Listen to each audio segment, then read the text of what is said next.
My question is to Manu. Um, in I'm Dr. Daya Prasad. I run an organization called Arogya Seva, which provides voluntary medical care through doctors. I wanted to understand on your platform, when you have about 500 doctors, what are the checks and balances that you have to ensure that this information is credible and there's no misuse of the platform and things like that? So I'm just curious to.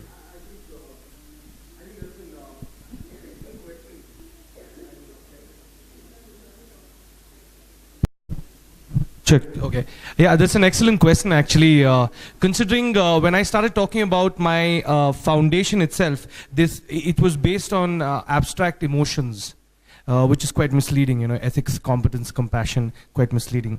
But yeah, you're very right. It does not give us a foolproof practice. What we do is that we painstakingly started building our database from peers that we knew.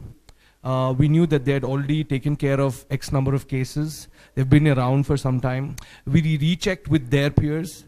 Like, for example, if you looked at a hotel, we looked at a particular part and said, I want to look at Punjaban or probably continental cuisine. You know who are the chefs that are on top of their game.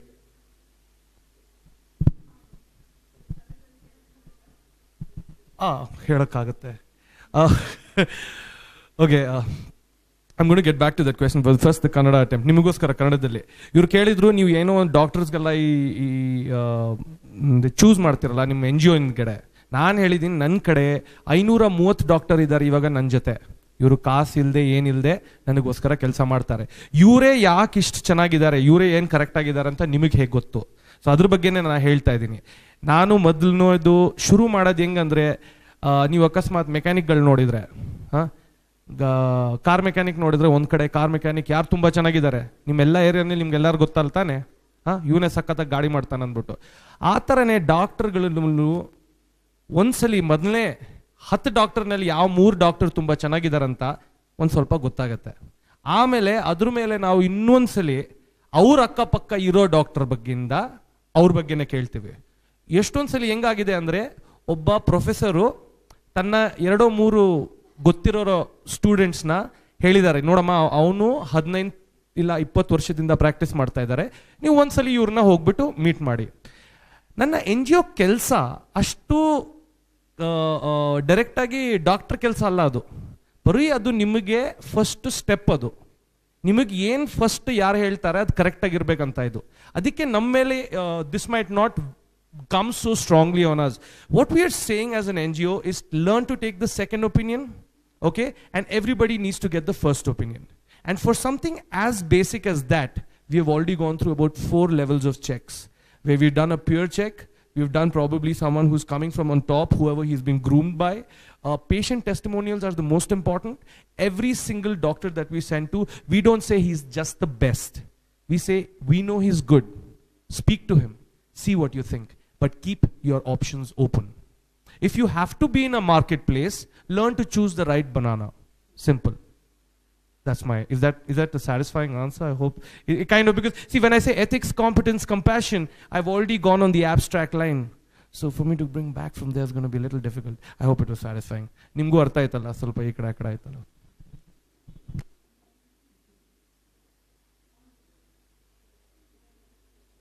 My name is Dr. R. Padmini. I'm not a medical doctor, I'm a sociologist. I work with the Child Rights Trust and in Bangalore. My question is really to all of you, whoever wants to take it, what is going to be the impact of the new draft National Health Policy, which I feel, and many of us have discussed it, is veering more towards private care and less towards state and public care. Whether it is going to be purchased, as Madam has said, or it is going to be directly you go to the care. The rampant misuse and misdoings which some of you have talked about will continue and will go unabated, because they have not been, government has not been able to regulate for so many decades, and they are not even spelling out how they are going to do it. So I wanted to ask if any of you have objected and what your ideas of alternatives are. Thank you.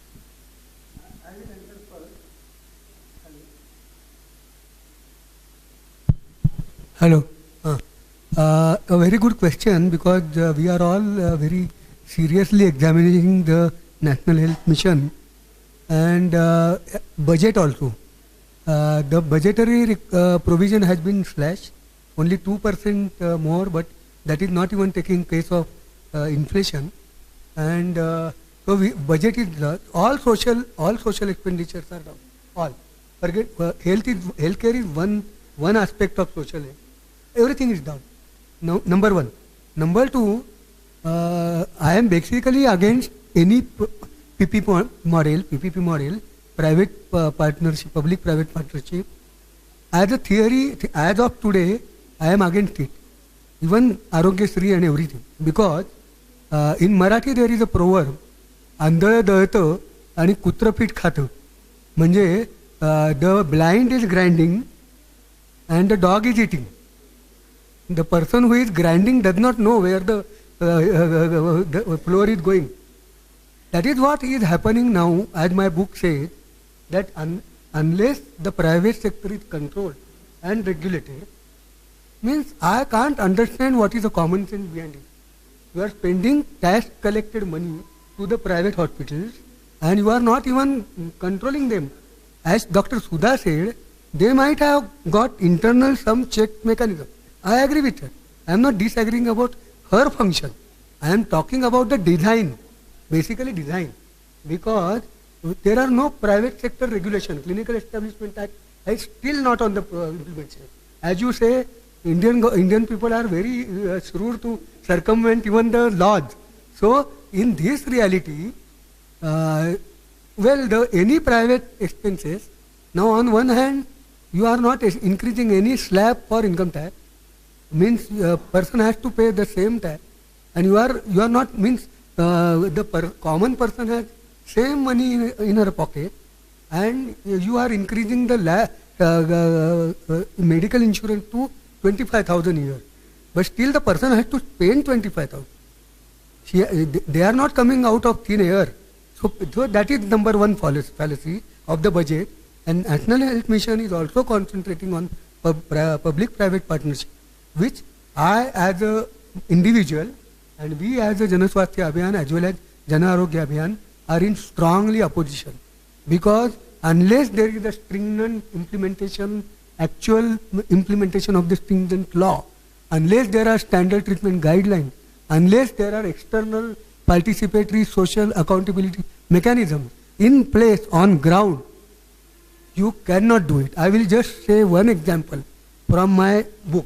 I have interviewed a general practitioner from a small town, and he has given me an example for similar scheme in Maharashtra. He said, sir, all is there in the book. He said, how can I can't, he is a general practitioner.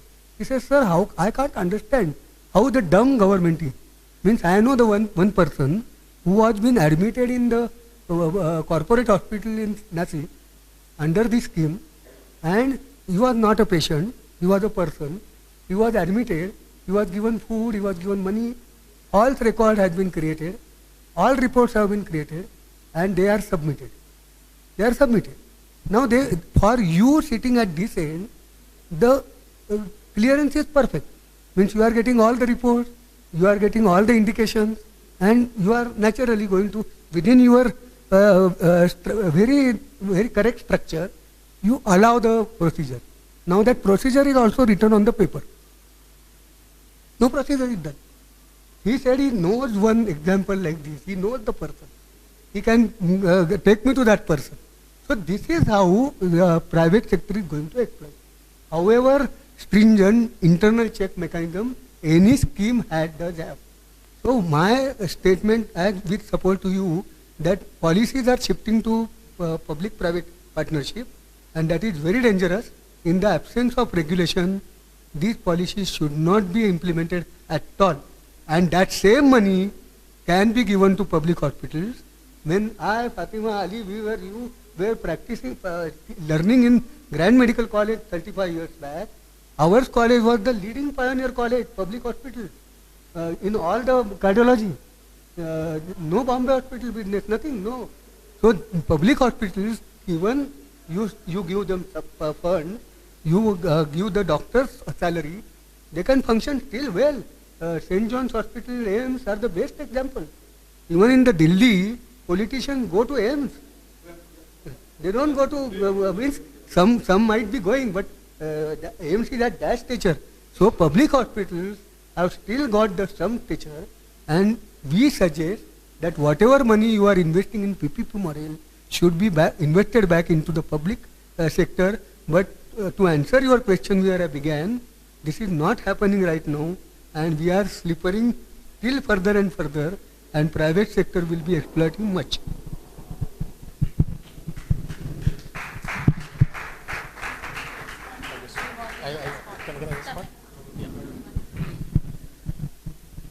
I just want to say, sir, in the list of hospitals, we also have public sector hospitals.